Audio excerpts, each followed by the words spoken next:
Hey guys, for this video, we are going to be taking apart two of my decks. So the name of this deck is Snap Band into Reality.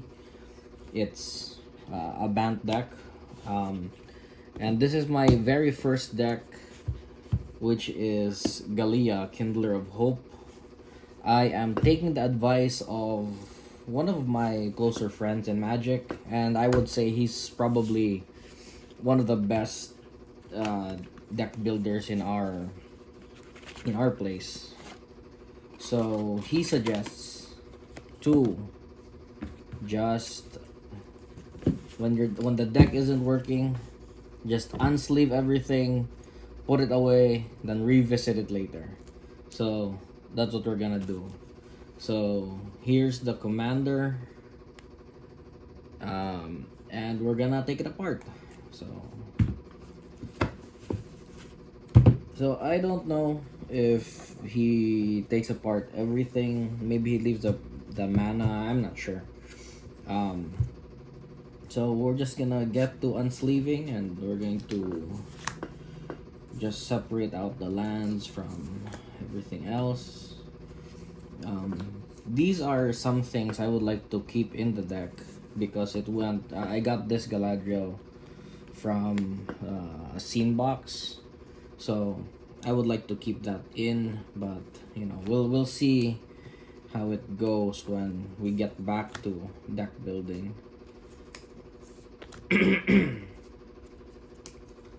So I know for a fact that other people or all the lists I've seen online kind of have Galadriel as just an elf ball commander. This is a proxy that I have. So what does that mean? It means that it's just mono green elves, and then or it's just mono green elves, and then you just put Galadriel in for that. I don't know. Land. Court of Arvindale. Temple of Mystery. Recently I got a breeding pool too, so probably the breeding pool could go in. Here's my rendition of Leonardo da Vinci. So it's Fairy Artisans. The Leonardo da Vinci card now is very interesting, though I like mine more.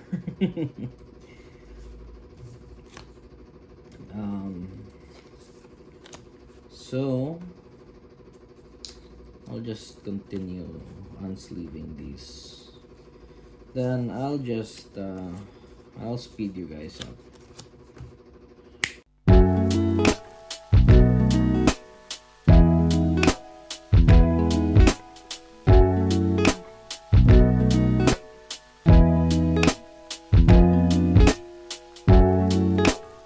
Alright, so I just finished sorting everything out. You can see we have lands over here, creatures and other stuff over here. Something that and here's a pile of proxies too, but most of them are proxies of cards I do have. It's very apparent that the deck is very white, so you even have 10 planes here, but the rest of the deck isn't as white as you'd hope, I guess. So the land base is looking pretty white. I'm also surprised to see slow fetches here. So I have a couple of slow fetches. We have 10 plains, 5 islands, 7 forests, but I think you need a bit more green for the ramp. But I have a whole set of the Sakurai lands. I think it works because one of the cards here, the other Galadriel, it does stuff when you Sakurai, so I kind of like having that there. Then a couple of searchable lands. It's funny, I didn't proxy my other. I have Spar's headquarters in this deck, so I'll probably proxy one of those to put it in so that it's another searchable rainbow land in this deck. The only rainbow lands actually Command Tower and Path of Ancestry, but there's not a lot of actually elf creatures, so I'm kind of on the fence of on Path and on Minas Tirith, because I'm not sure if I've been spending a lot of time actually attacking with this deck. Then Brushland, I love the art. I've been looking for one of these. I didn't know I had that in here. Then this will probably go into my Pioneer deck instead. Um, so land are kind of clearly upgradable. So I get it. If we move on to the creatures, my whole idea with the deck is I want to be able to randomly do stuff on someone else's turn, and that's why these are the three creatures I would want to keep. So if you see here on the screen, you see Galadriel has when something ETBs, choose one of the three that hasn't been chosen this turn, so it can activate on someone else's turn. So the idea is you have either Tendershoot Dryad or Illustrious Wonderglyph. It creates a creature. Then you have a payoff of some kind where you can sink 3 green mana in, and it's just like this, where Ant Queen, you can make a 1/1. So you make the green, you make the 1/1, then you get a second trigger. So yeah, maybe it's a win more scenario, but it's kind of funny for me because if you just keep putting +1/+1 counters on your whole board, it's a bit threatening. I don't really want to do that. Something that did stand out to me was Adorned Pouncer. So I kind of kept Adorned Pouncer in here as a, it's cheap to cast, then I get the 3 green mana, but now that I'm taking it apart, I kind of understand that it might not be the best fit. Maybe well, Charming Prince is in here and it has more of a flicker support. So maybe a flicker route is a lot better for things aside from Galadriel. So Soul Herder is inside. And I'm now on the fence on Crystalline Crawler too, but he also interacts with the +1/+1 counters Galadriel gives. Then Glunch. The deck was supposed to be a group hug deck, so Glunch is definitely there. Maybe it could lean more group hug. I know I have Queen in here as well to help people draw cards. So, you know, here's other flicker support, I guess. So this flickers a Thassa Deep Dwelling, flickers a card. Then I got this new card, which I wasn't very thrilled to pull, but it kind of fit in this deck. So whenever another non-token creature enters the battlefield under your control, proliferate. So I think that that's very interesting in this deck specifically. But then if I'm flickering too many things, it wouldn't matter that I have +1/+1 counters on the whole board if they just leave. Something else I'm considering cutting is Mist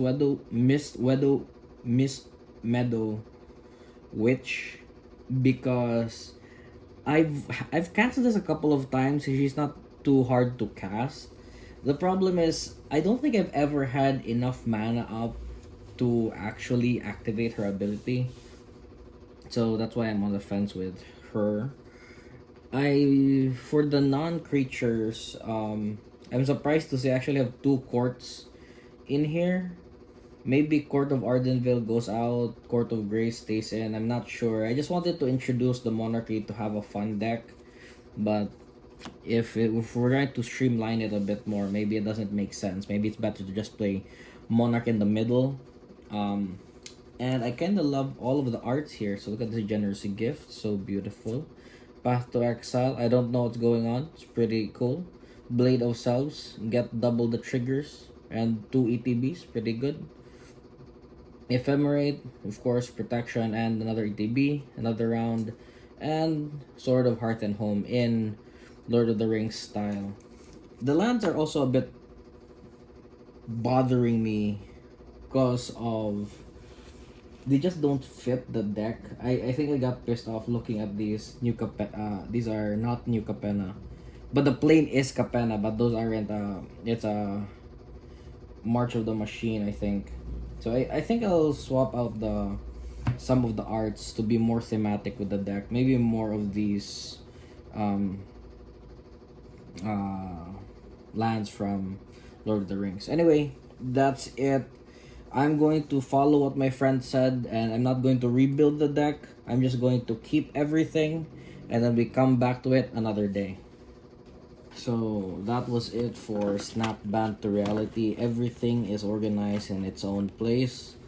So this is all that's left. It's the sleeves and the commander in the box. Goes back in the box. We'll revisit it another day. So this is my very first commander deck, and actually I really like these. This is a gift. Both the sleeves and this box were a gift. Praise the Lord. Thank you, my love. So this is my very first commander deck. Here's a couple of cards which I'm even considering putting in, but you know, now that we're going to take it apart, they will probably have an opportunity to go in. So yeah, we'll see. So once again, I'm just gonna speed this up for you.